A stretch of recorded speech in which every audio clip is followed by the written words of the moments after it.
Hello hello मेरा नाम है आनंद वर्मा और आपका मेडिकल काउंसलिंग सेंटर में स्वागत है।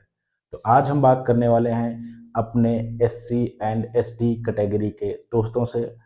बढ़िया से बात होगी, जेन्युइन बात होगी और कुछ करने की मैं कोशिश कर रहा हूँ स्पेशल कैटेगरीज के लिए और देखते हैं कितना सक्सेस मिलती है। सबसे पहले मेक श्योर आपको ये करना है कि चैनल को सब्सक्राइब करके रखना है और हो सके ज़्यादा से ज़्यादा सपोर्ट करना है और वीडियो शेयर करने हैं और नंबर भी शेयर करना है, जिससे बहुत ज़्यादा बेनिफिट उठा पाओ और मैं स्पेशल करने की कोशिश कर रहा हूँ। ठीक है। और नीट जेई के लिए मैं कोर्स दूंगा, बिल्कुल दूंगा। और जो है नेक्स्ट ईयर काउंसलिंग के लिए ऑफिस, क्योंकि मैं खुद यूपी लखनऊ का रहने वाला हूँ, तो लखनऊ में ही हजरतगंज में ऑफिस वहाँ पे नेक्स्ट ईयर आ जाएगा, तो आराम से मैं सबसे मिल भी सकता हूँ। अभी सब साउथ इंडिया का सिस्टम है। ठीक है। तो बात करते हैं कैसे क्या करना है। तो सबसे पहले भाई चैनल को सब्सक्राइब कर लो और एकदम डंके की चोट पे मैं सीधा बोलने वाला बंदा हूँ। जो आप लोग देख रहे होंगे, जो मुझे काफ़ी समय से फॉलो कर रहे हैं, उनको चीज़ें समझ में आ गई होंगी और जेन्युइन कुछ काम करना चाहते हैं। आज बात करते हैं। तो आपके लिए मैंने स्पेशल वीडियोस किए हैं और वो पूरी सीरीज मैं कंटिन्यू कर रहा हूँ हर राउंड में। और जहाँ लगता है मुझे आपको स्पेशल टिप्स देने चाहिए, वहाँ मैं वीडियोस लेके आता हूँ। ठीक है। आज अब बात करते हैं कि क्या थर्ड राउंड में आपके चांसेस की बात करेंगे और आने वाले राउंड में यानी फोर्थ में या फिफ्थ राउंड में आपकी पॉसिबिलिटीज बन सकती हैं। ठीक है। आज अब बात करते हैं। तो सबसे पहले चैनल को जरूर सब्सक्राइब करके रखना है और एक एक बच्चा चैनल को सब्सक्राइब करके जरूर रखे। ठीक है। आज अब बात करते हैं। तो मैंने इसमें हेडिंग डाल रखा है S C S T special third round. देखो, आप S C S T category से हो या नहीं हो, थर्ड राउंड सबके लिए इंपॉर्टेंट होता है। ठीक है। लेकिन थर्ड राउंड के बाद जो होता है, जनरल ईडब्ल्यूएस और ओबीसी का बिल्कुल से खेल खत्म हो जाता है। हाँ, अगर नई मेडिकल कॉलेज या सीट नहीं आई। ठीक है। अगर नए मेडिकल कॉलेज या सीट नहीं आई तो उनका खेल खत्म हो जाता है। लेकिन आप में बिल्कुल आपकी सीट मिलेगी, या तो ऑल इंडिया से मिल जाए या स्टेट से मिल जाए। और अगर सही से देखा जाए, थोड़ा ध्यान दे के देखा जाए, तो आपको ऑल इंडिया से सीट मिलेंगी थर्ड राउंड में। स्टेट में आपकी सीट ऑलमोस्ट खत्म हो चुकी होंगी। अगर आपका स्टेट बहुत छोटा है, जैसे 5-6 मेडिकल कॉलेज हैं, देन तो आपकी सेकेंड राउंड में ही सीट आपकी लगभग खत्म हो जाती है। और बहुत बड़ा अगर स्टेट है, तब भी थर्ड राउंड में सीट आपकी खत्म हो जाती है। यानी तीसरा राउंड आपके लिए भी बहुत ज़्यादा इम्पॉर्टेंट है। और सीट और मेडिकल कॉलेज अगर बढ़ते हैं, देन आपको सबसे ज़्यादा फायदा होगा। मैं बार बार रिपीट करता हूँ, हर एक बच्चे को काउंसलिंग के लिए जाना है।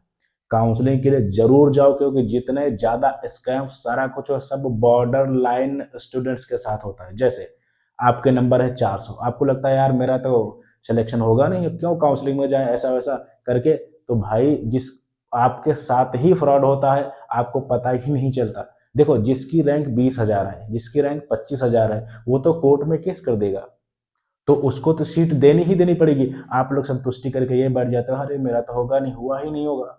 तो इस वजह से मैं बोल रहा हूँ, जितना भी बॉर्डर लाइन बच्चा, एक एक बच्चा काउंसलिंग के लिए जरूर जाएगा, नंबर आपके कितने भी हों। देखो, ऑल इंडिया की अगर मैं बात करूं, देन भाई केवल आपके 5,500 लगने हैं, जिसमें से 5,000 रुपये वापस हो जाता है। 500 रुपये की बात है।